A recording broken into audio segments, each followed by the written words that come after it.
Welcome, everyone. Good afternoon. We're excited to have this discussion of the book James by James Percival Everett. Who would like to kick off this conversation, this discussion? Did everyone get a chance to read it? No, I didn't. Yes. So I have to listen. It was actually I thought a pretty fast read once you Yeah. got to it. It is like my summary is it's like a black superhero. I mean, he did all kinds of amazing things in this book. It was kind of neat to have it connected with the Huck Finn story, and looking at it from a little bit different perspective. So I thought it was an interesting book. I thought there were several of you that recommended it, not just one person. But I thought it was interesting. His adventures were some good and lots bad, but it brought some things to light. And I also kind of some of the things he did, I went, "What? Could you really do that?" So when he put his hand down and well, for those of you who didn't read it, at one point, Huck Finn had him. They needed to catch some fish on their adventures, and they weren't catching any. So if you put your hand down into the water and wiggle your fingers and along the muddy Mississippi River, the a big a bass or I don't know, some Fish, kind I of fish. think. Well, 50 which kind of fish? pounds. Yeah, and he wiggled his fingers, and the fish took his whole hand and into his mouth, and he pulled it up, and it was 50 pounds or something like that. The fish weighed when he finally got it up on the shore. He almost drowned in the process. So there was some adventures like that besides some of the stories of what a tough life it was to be a slave. Oh, I've actually seen television programs where they catch fish that way. Oh, have so I'm Yeah, assuming it was true. I had not seen that. you stand in these horrible muddy holes and you put your arm down, and I don't know what you do with your fingers, but I've seen them pull up these gigantic fish. So I've actually seen it. So I think No, that was true. okay. I had not heard that before, and I was like, well, I don't think I'm ready to try that, but unless I'm Well, really starving, like they were. the title of the book I thought was pretty significant, obviously, because in the and then I also recently kind of looked at Adventures of Huckleberry Finn to remind myself of a few things. And certainly the name James that he got for himself, as opposed to Jim, that the slave owners had given him, was pretty significant. And it kept coming up throughout the whole um, uh, book. Even towards the end, when his picture was on a poster that he was wanted, Jim, and someone asked him about that, and he said, "Well, I'm James." And, it's like not even putting the two and two together. But I loved the difference between his take on things and what Mark Twain had presented in Huckleberry Finn. Um, you know, even I thought it was pretty interesting how, what do they call it? Code talk or code switch or something. The way the slaves talked in a very sort of black jargon sort of thing that their slave owners expected from them. And yet when they talked to each other, they talked perfectly much like the slave owners talked, sort of more proper use of language or whatever. And they were just obviously smart enough to know, okay, this is what we have to feed them. This is what they want. Fine. If it's one less bit of burden to me to not be punished for speaking, in an uppity way, according to the slave owners, so be it. Let me spare myself what I can have. Um, so there, and I guess I'm just sort of giving some of my um, initial impressions. The other thing too is I realize more and more how Huck Finn was such an interesting character, one of the few in the whole book who was trying to understand or make sense out of what was going on around him, particularly with slavery and whatnot, and right and wrong, and that kind of thing. And he'd been brought up right in the middle of the whole thing. But so that was interesting. One big difference, I think, because when I sort of looked again at Adventures of Huckleberry Finn, I don't think it said, unless I missed it, that James was really Huck Finn's father. And it did say that in the book James, which is why he actually chose to save him when they were all overboard in the river for something. And James had a choice of saving either Huck or his friend who was black, and he chose Huck. And one might say, well, why did he chose a white man over a black man? But then in fact, when they got to the shore, he said, I chose you, because he was choosing family, and said he was his father.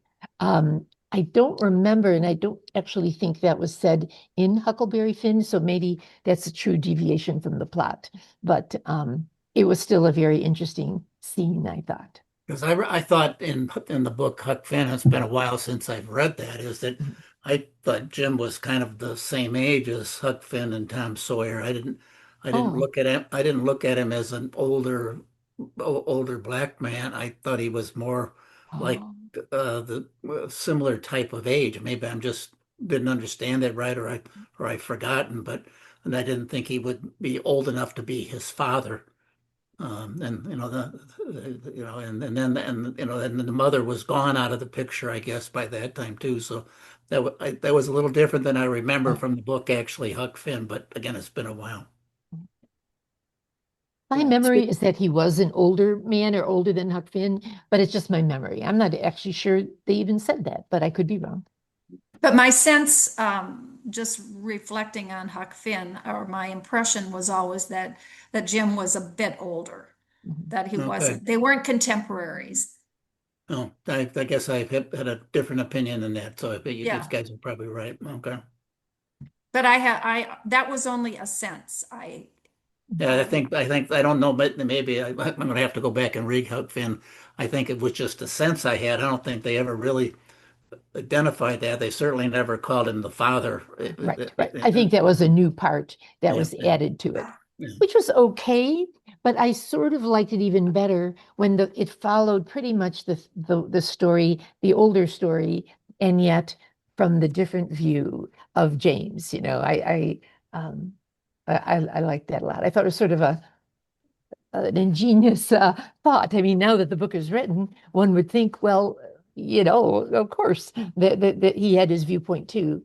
But I think when people get used to reading books like that, and the slave has his situation and the master has his situation, you don't even think about, gee, is the way he's speaking, is that not really how he speaks, with his friends, with his family?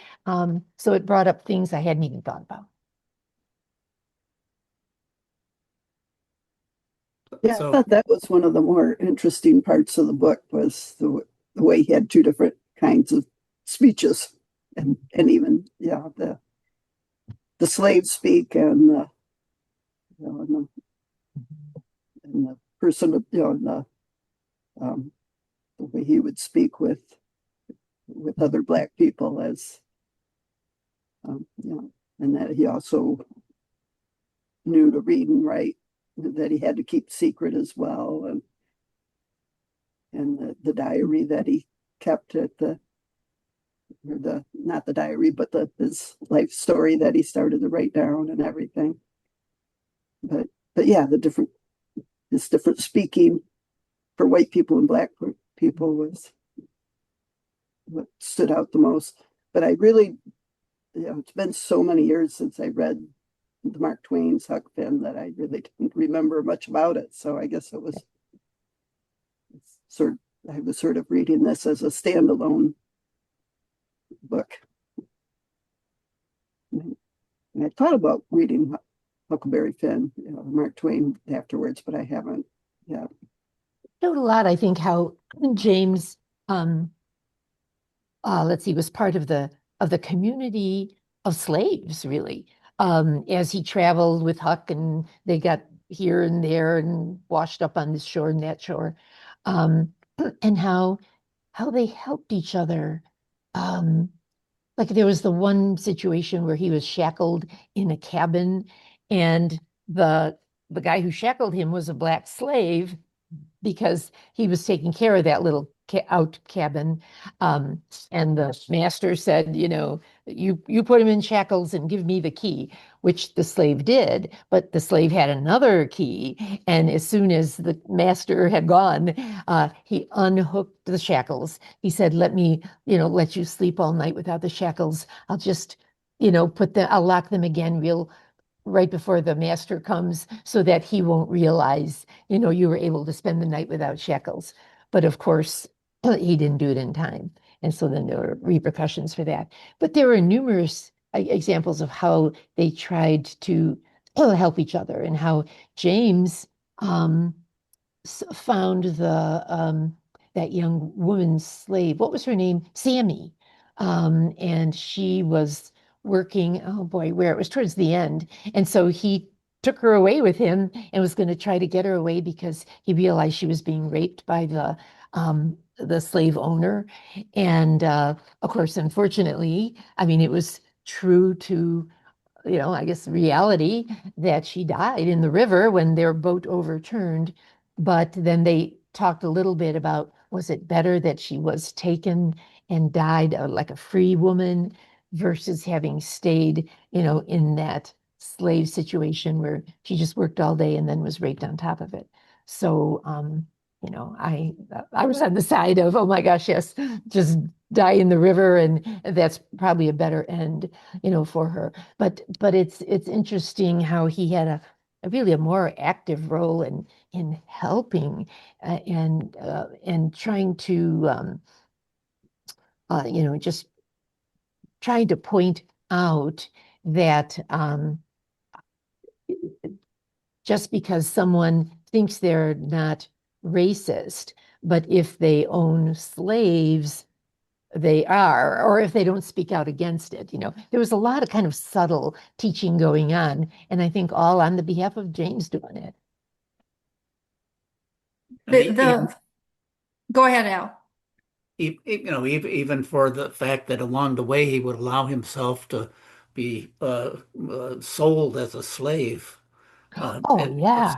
It's so bad, and being punished and whipped, and in order to raise enough money so that they could keep on towards the goal of getting his family released, and what he was willing to sacrifice to actually try to accomplish the goals and the things that he did along the way. I thought that was uh, a unique thing to the story also, but also explained what happened to the slaves. So I thought that was an interesting thing to add to the book. Oh, yeah.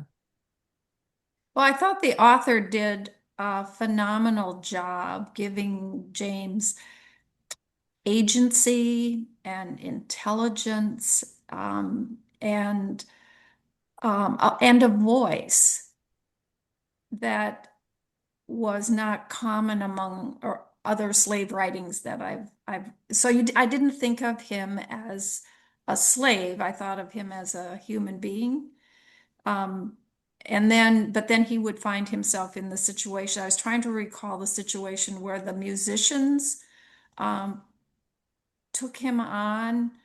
And were the musicians the one people that were going to repeatedly sell him as a slave?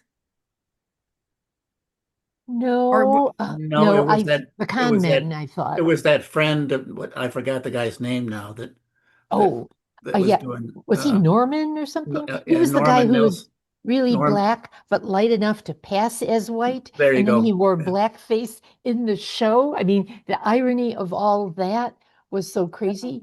But I thought now together, when they came up with that idea, I thought James suggested it to him. He said, Norman, because you look white, you sell me, we'll get Yeah, the money. They were just both trying to raise money to free their families. But I right. sort of thought the con men uh, had happened earlier, and I thought they had come up with that idea. Oh, we're going to sell you to raise money, And that never happened, through them. But I think that's where James got the idea in his head. But I could Yeah, be I think you're wrong. right. Does anybody I think you're remember right that? with that. Yeah.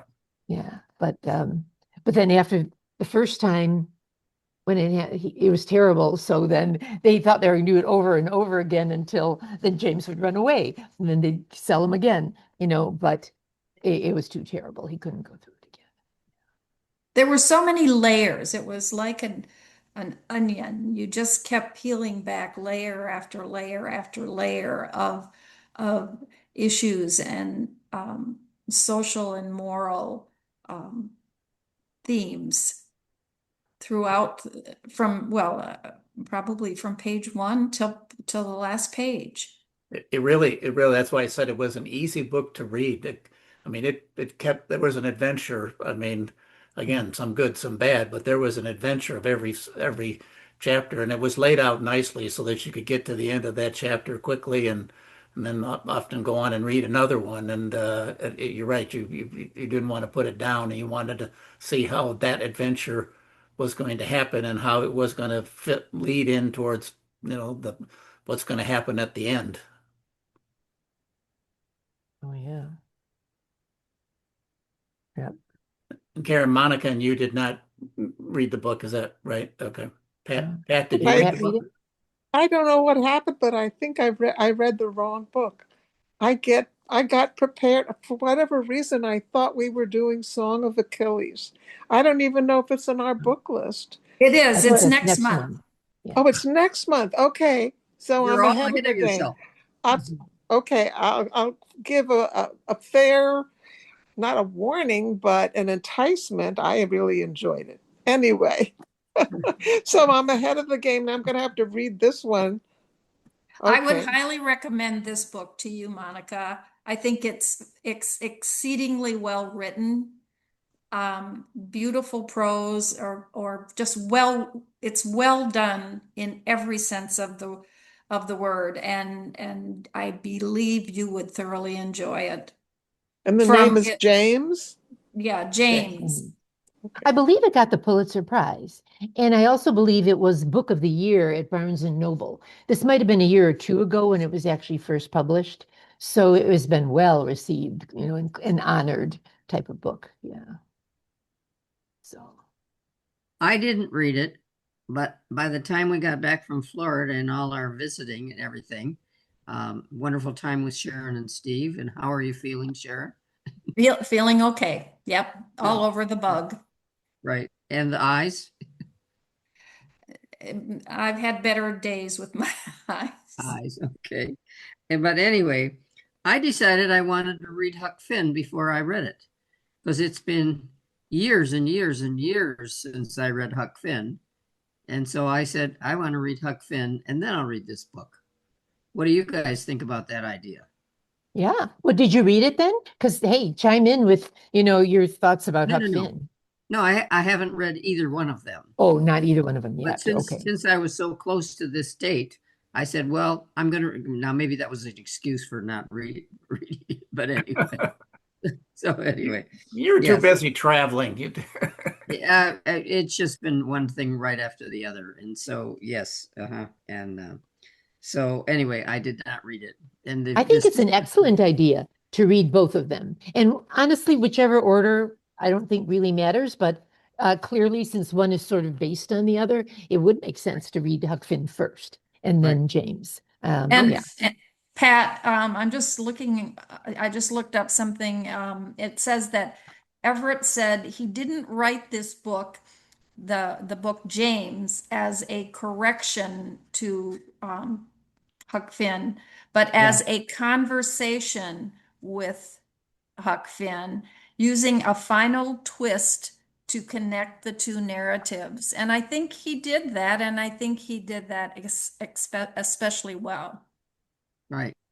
If Good. we are looking for books to put on our list for next year, our classic for next year could be Huck Finn if we wanted to tie them together. Yeah, it would be a great tie-in. It would be Yeah. nice to Yeah.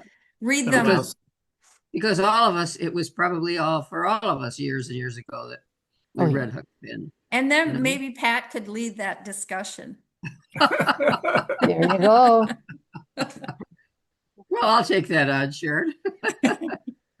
You have nothing else to do, right? Right. Yes. But anyway, so no, I didn't read it. Feel badly about it, but there we go. Well, I encourage or highly recommend this Thank you. as a quality read. It's well worth the time you will invest. Okay. Yep, I'd agree. One other aspect that came in earlier in the book is the religious aspect of it. I always think of actually, quite frankly, I think of black people as being more religious than us, and how he said, well, somewhere there was a statement in there that you just made up this Jesus guy to keep us down, and it's really not anything that we actually truly believe in. And again, that's different than what my experience is with the black friends that I have. Many of them go to church more than many other people and have a stronger faith. And that was kind of a different approach. So I don't know. I just had never heard that argument before. So I thought that, again, another thing that he threw in there, you could see why he might reach that conclusion. But I just had never heard that argument before. But another thing, there was throughout the whole book, there was always new ideas, different ways of looking at things, and that was one that I found. I don't know. I don't know if I found it hard to believe, but I've found it different at least anyway. Sure. Interesting. Right. Because, well, I think he said, or someone said, how would Jesus allow this to happen for people to be enslaved, And so just, thinking, hey, we'll get our reward in our afterlife. Some people just then went along with it, or that's what the slave masters thought would be the case. But yeah, there were lots of little points there that I thought were nicely, uh, spelled out. Mm-hmm. Yeah. Um, It's then an I also, interesting topic, though, is how Christian religion came to be such an important part of the Black culture or the slave culture, because I can't believe that was anything that was part of their heritage, their background. They came from tribes in Africa that had, I'm sure, their own belief systems. I believe that all cultures have a higher power that they look up to, but somehow, I guess because that's what the slave owners imposed on their slaves. Mhm.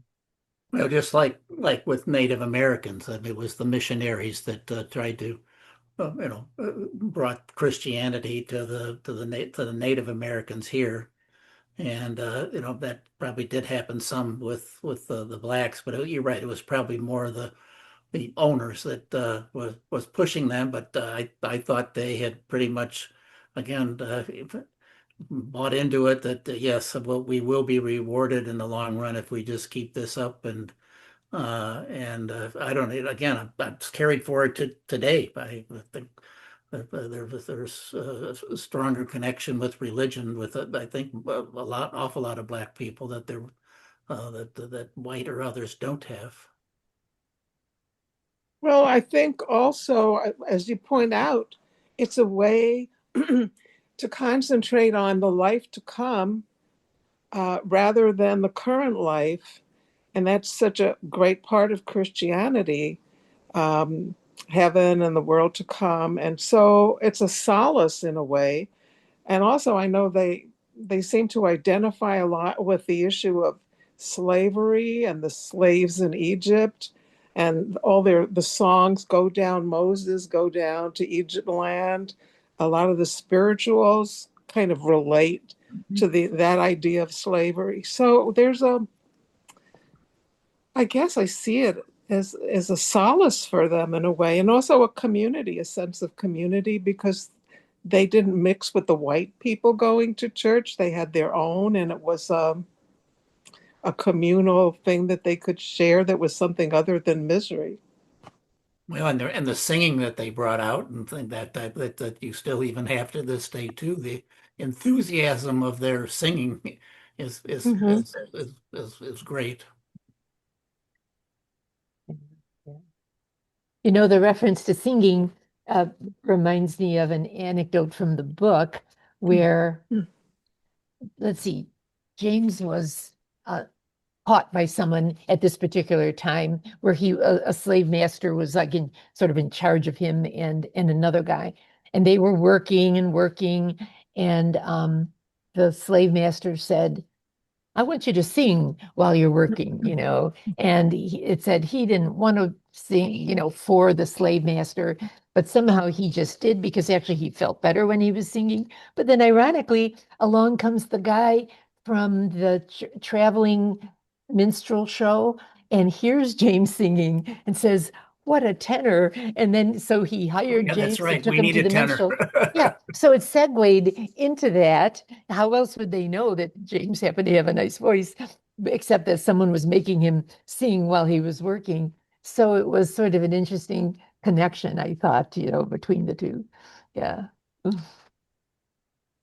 Oh, goodness. This is a little off the topic, but it has to do with Black people and singing.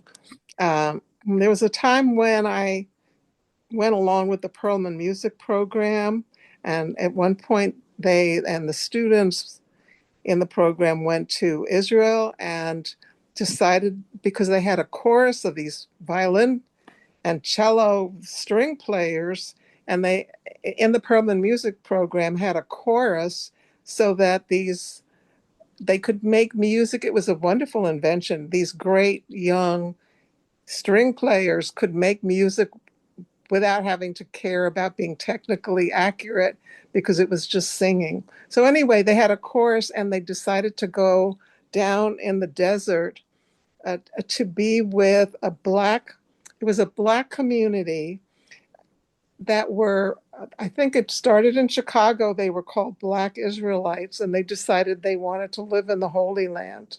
So they weren't exactly Jewish, but they weren't Christian. They were their own thing. At any rate, so we went down there, and then their chorus sang. We sang with them. They sang for us. We sang for them, etc. But what I want to mention is that one of the things that they sang was when the saints come marching in. And since they don't believe in saints anymore, they called it when the good people come marching in. And they had retained the whole Black cultural, I guess language and everything. And so they had kept that, although they had migrated to Israel and they were Black Israelites, whatever those are. But they had kept this whole Black music. It was very interesting to see. Mm. There you go. I'm sorry, Sharon, but I'm looking at your picture, and the sun is just shining on you like like you're in heaven or something like that. It's like, all right, you're rubbing it in that you've got sunshine and warmth there. Yeah. No, you don't have to change. You don't have to change it. It looks Oh, fine. yeah, yeah. It's just the It's way like heavenly the rays. rays were coming down over you. And we're talking about spirituality in heaven. Yeah, yeah. That's right. Karen, did you read the book? I didn't read the book. Are you finding that Yeah. the discussion as interesting as I am? It is very interesting. In fact, I'm eager to read the book and to reread Huckleberry Finn. Right. Yes, I'm inspired to reread Huck Finn. Right. Yeah. That's what I do try to encourage people at the meetings to say, look, even if you didn't read the book or you only read part of it, you can get a lot out of our discussions, even if you haven't read the book. And that you can also say, well, that's a book that I really don't want to. Well, last month's book that we didn't like so well, you might not want to read, but this Good to know. this month one you should read, yeah. And again, it's a pretty fast read, I think, too. Yep. Yeah. Yeah, I can't remember how many pages it is, but it is 303. I'm Okay. sitting here looking There at you it. go. It's And by the way, Sharon, your write-up on In Ascension was very good in the newsletter. okay. Good. Thank you. Probably everybody hasn't read it, but since I was one of the proofreaders, I did read it. Oh. And I was Thank just Googling to remind myself of the awards that the book has been given. And it does say that it won the 2025 Pulitzer Prize for Fiction.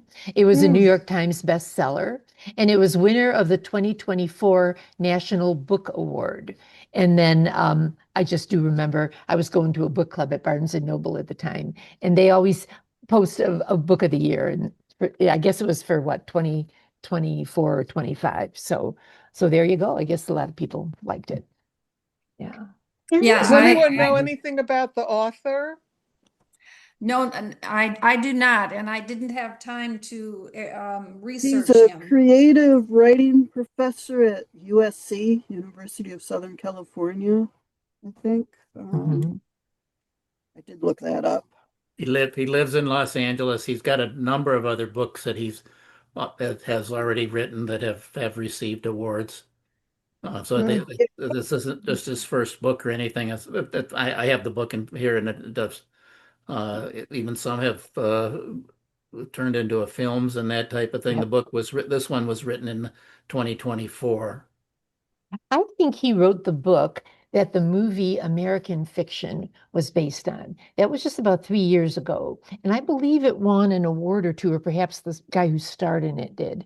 And it was just a wonderful, wonderful insight into Black-white perceptions of each other in America in current times. I don't know if anybody else saw it, but you could probably still get it on a DVD or something, or a streaming, because it wasn't that long ago. Yeah, you're correct. American Fiction was a feature film based Yeah. on his novel Erasure. Okay. That was a 1923 book. So yeah, that did get turned into a movie. So 19, I'm inspired not to 23. 2023, sorry. Oh, okay. Caught me there for a minute. Uh-huh. All right. 2023. Uh-huh. It says here that he was born in Georgia and raised in South Carolina. He previously trained horses and mules before his academic and literary career. Isn't that interesting? Hmm. Uh-huh. Mhm. Hmm. Yeah. You never know. I've read a book by him called Telephone. It takes place in the Southwest. That was a pretty interesting book as well. Yeah, I'm Hmm. inspired to pick up another one of his books, or at least add it to my to-read list. Yeah. Telephone probably won't win any huge prizes, but it was a good read, an interesting read, a different. But while I was reading this one, while they were traveling along the Mississippi River, and I sort of kept getting the impression, I wasn't sure, are they going downstream, upstream? How hard is it to go upstream of the Mississippi? And because at times they were trying to get to the north, and how far are they from the north? So I was just looking at Google Maps, and I was sort of surprised there really is a Hannibal. I didn't realize. Oh, yeah. You could go to Hannibal, Missouri, and I think that's where Mark Twain grew up. And you can visit the house and whatnot. Yeah. Yes. I've actually been there. Yes, it's an interesting town to go to. It's kind of out of the way of it from any place else, but it's interesting if you want the Mississippi River experience. I would recommend it. So there you go. Before you read Huck Finn, you have to go to Hannibal, then read Huck Finn, and then you can reread this book. Okay. Right, maybe I'll do that first then. There you go. Well, I was trying to remember, where was Huckleberry Finn set? What was the town? What was his town? Where was it set? It Hannibal. was Hannibal. Hannibal. It was Hannibal, Hannibal? Missouri. Yeah. Same as Mark Twain. I mean, there was just a different experiences than not Mark, Tom Sawyer. Sure. Yeah, and the other town they talked about where he had went to find his wife. That's I can't think of the name of it right now. That's also a real town, and that's a little closer to the Iowa border, where I think was cut off between the free and the slave states. But it was a little confusing about where were they at on the river Yeah, and at what any one direction? time. Why, Yeah, and quite frankly, why did they did, I thought maybe at one point did get over to Illinois. And, then why wouldn't you uh, have stayed in Illinois and tried to make your way north and then try to raise some funds? And then eventually he reached the conclusion that doesn't make any difference. They're not going to let a black guy buy his family back. So I have to try a different approach than that. That was his original thing. I think I'm going to buy my family back, and I eventually reached the conclusion I can't do that. So another aspect of the book that he started out one way and changed to another. But where was he at on the river at any one time? You're right. If you just hop on the river, you're gonna head south. And why didn't they go across to Illinois and try to get some help over there? And that isn't what happened, I don't think. okay. Yeah, that was, I guess, my only criticism of the book was that I found that the geography of it a bit confusing, and what way were they going, and how did they get back to Hannibal? I think that was kind of vague as well. They just worked their way home. Of course, I think initially they said they headed, when they first decided to run away together, James and Huck, they went south thinking, who would look for them in that direction? Because if a slave was running away, surely you would run north, not deeper into the slave, country. But I guess they were just going to sort of let some time pass and try to raise money, and whatnot, and then maybe, get back. But then things weren't going the way they thought. So they said, well, we might as well turn around and go north now.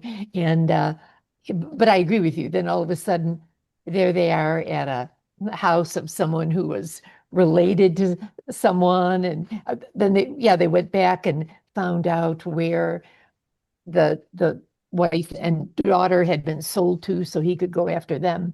So I guess there's a little poetic license we have to take here and just kind of go with it, as far as gee, would that have really happened, I don't know. And probably some of it, he's leaving it up to your imagination of, what it would have been like in this or that part of the river. And, and then, but I mean, he did have the paddle wheel boats going by periodically, including almost getting run over by one. Um, and then the adventure of them getting onto the boat and then realizing another aspect is that he couldn't, all right, you think, well, I've got a slave, that slave is going to help me. No, that slave was maybe happy, not happy, but had thought, well, that wouldn't be the right thing to do.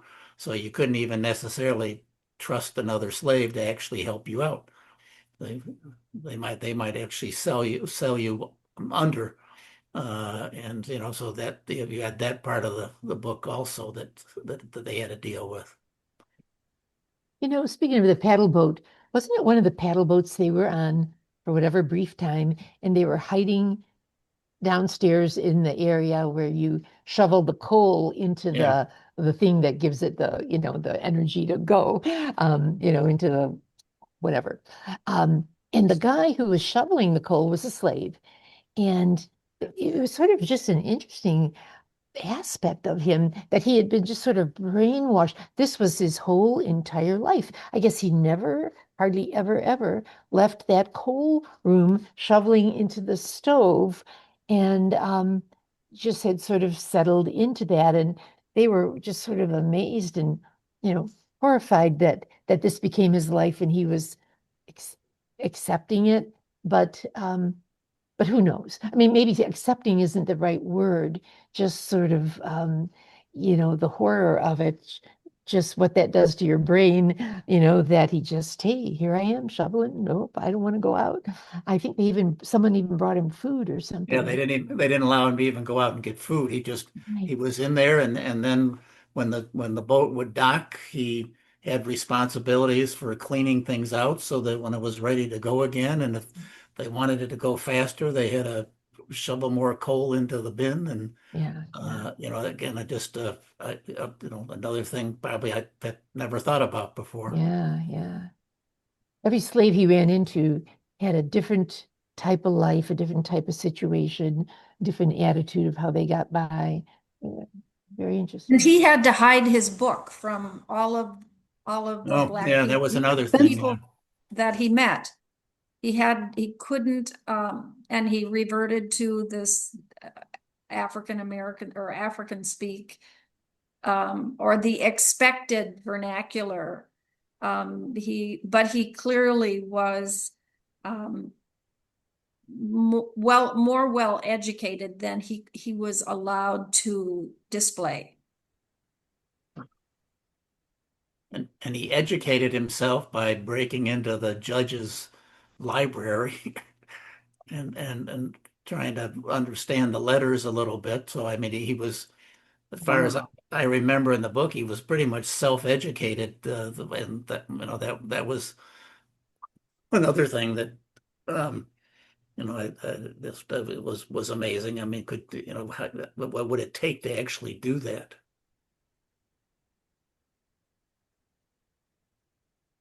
Anyone else want to jump in? I would say, I think it's safe to say that we enjoyed this read. Oh, yeah. Yes. It was, yeah. Yeah. Yeah. 2 thumbs up, Yes. both for the story and for the writing. Yeah. Oh, yeah. Enough to entice me. Good, Me good. too. Oh, yeah, go Me for it. too. I hope so. And it sounds like it was intriguing enough to bring up all kinds of topics that make you think. It wasn't Absolutely. just something you read and passed over, but Yeah. that you had to, it made you think about all these things that may have been assumptions you had, And he or challenged things that you your thought you'd heard.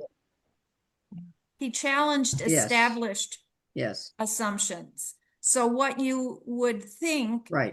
an enslaved person would do, think, behave, was the exact opposite of his behavior and activity.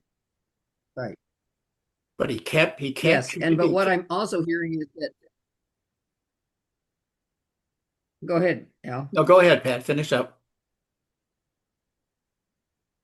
that James's knowledge and feeling was so opposite what this man who was shoveling coal was, that they were 180 degrees separated, almost 360 degrees separated, that it was same kind of dialogue. I'm losing you. Just go ahead, Al.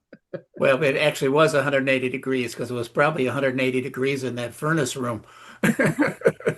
So he probably did do that.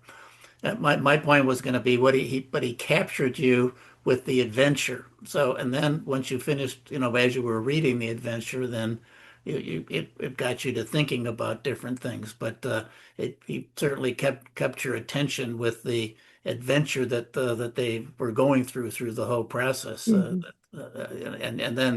And then you had to sit back and think about things a little more. So it was uniquely written. Absolutely. Yep. Well, we have to be thinking about our next 12 reads, because we're quickly approaching that time of the year. And I have, Stephanie and I have been in contact. So I'm hoping that she'll be able to get the next round going. And the last time she and I discussed who should we contact, And it was her feeling that what I call the regulars should have the loudest voice. But and I think it would just get unwieldy if we opened it up to 100 people, but we certainly could. Well, if people aren't interested enough to attend the meetings, though, why would they want to even contribute the book other than just for the fun of saying, hey, this is a good book, Yeah. consider reading it. But Well, yeah, you expand your data pool. mhm. What's Yeah. happened in the past? We've just done it in a pretty small group. Probably 15 or 20 people were part of that, the group that we reached out to. So that's always been the method. I think the very first year we opened it to everyone who had put their name on the list. And then subsequently we decided let the people who are participating have the voice and the vote. And I think you could make an argument both ways. I'd like to see us get up. I mean, we used to have more people that joined us. Yeah. I think I might recommend that you send it out to everybody. If somebody makes a recommendation for a book, they're more likely to join us, even if their Oh. book is maybe not chosen, but they have at least put some thought in, and they might bring us some books that the Yeah. smaller number hasn't. Most of them are not going to send you anything, so I don't think it's going to overwhelm us with Right. too many choices. And you might get some more people that would put some thought into it. And once they put thought into it, maybe they'd They be want to more likely participate. more likely to participate. It's up to the two of you because you're particularly Sharon that's putting the Stephanie that's putting so much work into this. I'd leave it up to her, but I'd say give it a shot and open it up to. I mean, we've got 100 people or more signed up for this, and yet it's only 20 or so that at one time or another join, and I'd like to see maybe a few more people participate in the discussion. So I don't know. So it's up to me. I'd open it, but I'm not the one volunteering like Stephanie. I Yeah. agree Well, with that also because I think it it's an invitation to people who might want to join, but if it looks like sure. a closed circle, people might be reluctant. It's a good way to put it. Okay. Yeah. Yep. Okay. And that's not at all what we want. That's not a message we want to convey. We want to convey openness and inclusiveness. Okay. I'm going to stop the recording.